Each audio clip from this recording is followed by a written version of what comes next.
John chapter 7. After this, Jesus traveled in Galilee, since he did not want to travel in Judea because the Jews were trying to kill him. The Jewish festival of shelters was near. So his brothers said to him, "Leave here and go to Judea, so that your disciples can see your works that you are doing. For no one does anything in secret while he's seeking public recognition. If you do these things, show yourself to the world." For not even his brothers believed in him. Jesus told them, "My time has not yet arrived, but your time is always at hand. The world cannot hate you, but it does hate me because I testify about it, that its works are evil. Go up to the festival yourselves. I'm not going up to this festival, because my time has not yet fully come." After he had said these things, he stayed in Galilee. After his brothers had gone up to the festival, then he also went up, not openly, but secretly. The Jews were looking for him at the festival and saying, "Where is he?" And there was a lot of murmuring about him among the crowds. Some were saying, "He's a good man." Others were saying, "No, on the contrary, he's deceiving the people." Still nobody was talking publicly about him for fear of the Jews. When the festival was already half over, Jesus went up into the temple and began to teach. Then the Jews were amazed and said, "How is this man so learned, since he hasn't been trained?" Jesus answered them, "My teaching isn't mine, but is from the one who sent me. If anyone wants to do his will, he will know whether the teaching is from God or whether I am speaking on my own. The one who speaks on his own seeks his own glory. But he who seeks the glory of the one who sent him is true, and there is no unrighteousness in him. Didn't Moses give you the law? Yet none of you keeps the law. Why are you trying to kill me?" "You have a demon," the crowd responded. "Who is trying to kill you?" "I performed one work, and you are all amazed," Jesus answered. "This is why Moses has given you circumcision, not that it comes from Moses, but from the fathers. And you circumcise a man on the Sabbath. If a man receives circumcision on the Sabbath, so that the law of Moses won't be broken, are you angry at me because I made a man entirely well on the Sabbath?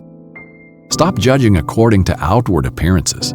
Rather, judge according to righteous judgment."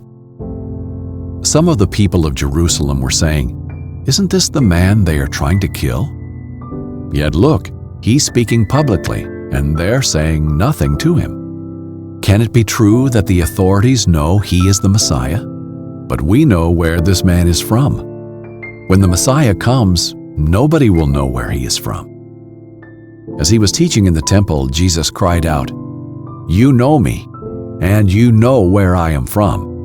Yet I have not come on my own, but the one who sent me is true. You don't know him. I know him, because I am from him, and he sent me."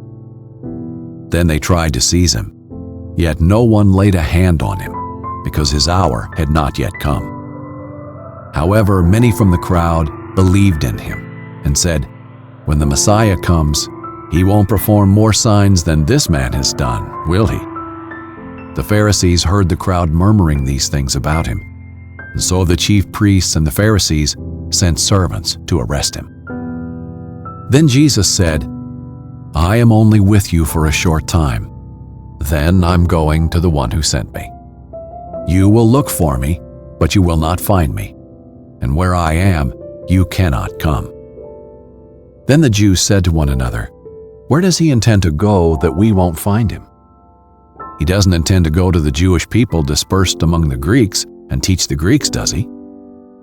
What is this remark he made? 'You will look for me, and you will not find me, and where I am, you cannot come.'" On the last and most important day of the festival, Jesus stood up and cried out, "If anyone is thirsty, let him come to me and drink. The one who believes in me, as the scripture has said, will have streams of living water flow from deep within him." He said this about the Spirit.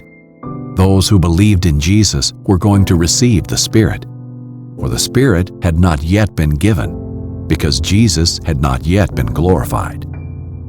When some from the crowd heard these words, they said, "This truly is the prophet." Others said, "This is the Messiah." But some said, "Surely the Messiah doesn't come from Galilee, does he? Doesn't the Scripture say that the Messiah comes from David's offspring and from the town of Bethlehem, where David lived?" So the crowd was divided because of him. Some of them wanted to seize him, but no one laid hands on him. Then the servants came to the chief priests and Pharisees, who asked them, "Why didn't you bring him?" The servants answered, "No man ever spoke like this." Then the Pharisees responded to them, "Are you fooled too? Have any of the rulers or Pharisees believed in him? But this crowd, which doesn't know the law, is accursed."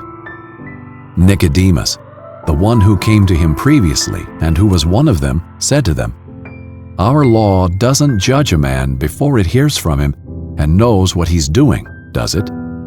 "You aren't from Galilee too, are you?" they replied. "Investigate, and you will see that no prophet arises from Galilee." Then each one went to his house.